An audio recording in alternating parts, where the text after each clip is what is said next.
आप सभी का स्वागत है सम्राट क्लासेस में। आज हम लोग बिहार बोर्ड कक्षा 10वीं के गद्य खंड का पहला पाठ श्रम विभाजन और जाति प्रथा, जिसके लेखक भीमराव अंबेडकर हैं, तो इस पाठ के कवि परिचय के बारे में आज हम लोग पढ़ने जा रहे हैं। जो भी विद्यार्थी इस चैनल पर नए हैं तो सबसे पहले चैनल को सब्सक्राइब कर लीजिए और वीडियो के लास्ट तक बने रहिएगा। तो चलिए सबसे पहले हम लोग देखते हैं कवि परिचय के बारे में। पाठ का नाम है श्रम विभाजन और जाति प्रथा, जिसके लेखक हैं डॉक्टर भीमराव अंबेडकर साहब। डॉक्टर भीमराव अंबेडकर का जन्म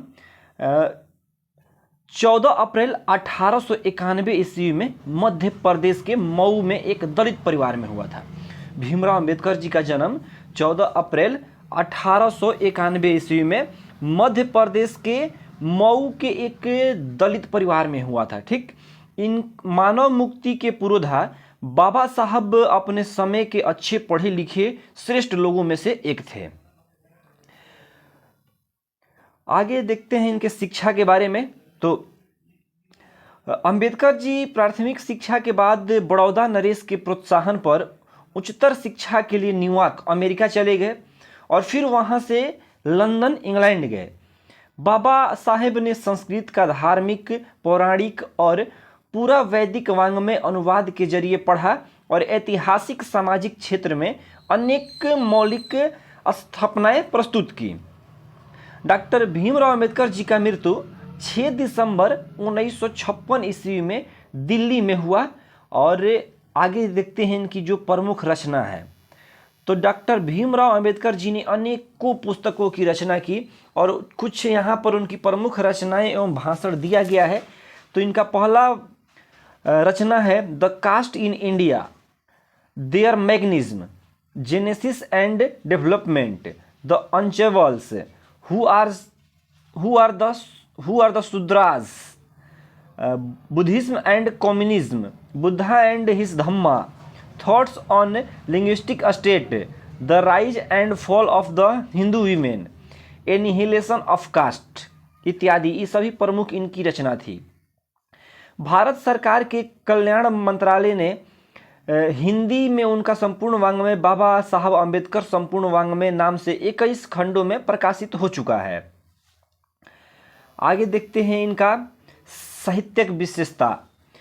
तो डॉक्टर भीमराव अंबेडकर साहब सभी मायनों में इतिहास, मीमांसक, विधिवेता, अर्थशास्त्री, समाज सेवी, शिक्षाविद और धर्म दर्शन के विख्याता बनकर उभरे। कुछ समय उन्होंने स्वदेश में वकालत भी की।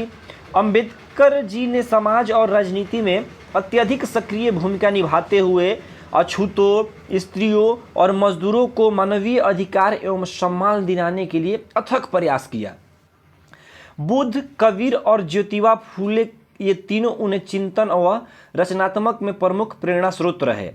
भारत के संविधान निर्माण में इनकी महान भूमिका और एकनिष्ठ समर्पण के कारण ही आज हमें उन्हें भारतीय संविधान का निर्माता कहकर श्रद्धांजलि अर्पित करते हैं। तो यहाँ पर जो इन्होंने पाठ लिखा है जिसका नाम है श्रम विभाजन और जाति प्रथा, तो उस पाठ के परिचय के बारे में देख लेते हैं। कह रहा कि जो यहाँ पर पाठ दिया गया है श्रम विभाजन और जाति प्रथा, बाबा साहब के विख्यात भाषण एनिहिलेशन ऑफ कास्ट के ललई सिंह यादव द्वारा किए गए हिंदी रूपांतरण जाति भेद का उच्छेद से संकलित है। तो यहाँ से क्वेश्चन पूछता है कि एनिहिलेशन ऑफ कास्ट का हिंदी में रूपांतरण किसने किया? तो ललई सिंह यादव ने किया था। बाबा साहब द्वारा यह भाषण जाति पाति तोड़क मंडल लाहौर के 1936 ईस्वी के वार्षिक सम्मेलन के अध्यक्षीय भाषण के रूप में तैयार किया गया था। यह जो भाषण है वो लाहौर में एक सम्मेलन हुआ था 1936 में, जिसका नाम था जाति पाति तोड़क मंडल। तो क्वेश्चन पूछता है कि जाति पाति तोड़क मंडल वार्षिक सम्मेलन कब और कहां हुआ था? तो 1936 ईस्वी में लाहौर, जो वर्तमान में पाकिस्तान में है।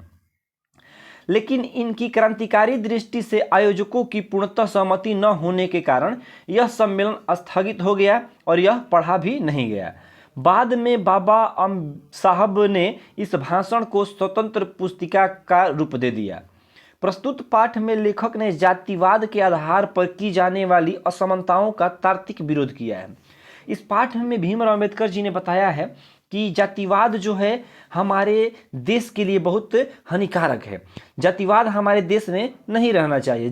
किस प्रकार से हमारे देश के अंदर लोग जातिवाद को लेकर लोगों के बीच भेदभाव बांटते हैं, उसी के बारे में इस पाठ में बताया गया है।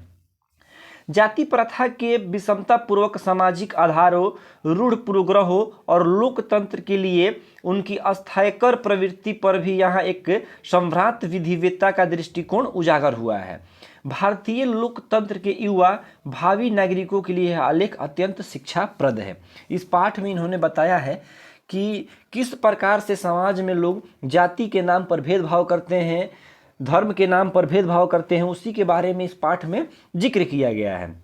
तो आगे इस पाठ का जितने भी ऑब्जेक्टिव प्रश्न हैं और जो प्रश्न उत्तर हैं, अगले वीडियो में मैं इस चैनल के माध्यम से आपके पास पहुंचाने का कोशिश करूंगा। तो आप सबसे पहले जो भी विद्यार्थी इस चैनल पर नए हैं तो चैनल को सब्सक्राइब कर लीजिए, और वीडियो अच्छा लगा हो तो अपने दोस्तों के साथ शेयर कीजिए। धन्यवाद।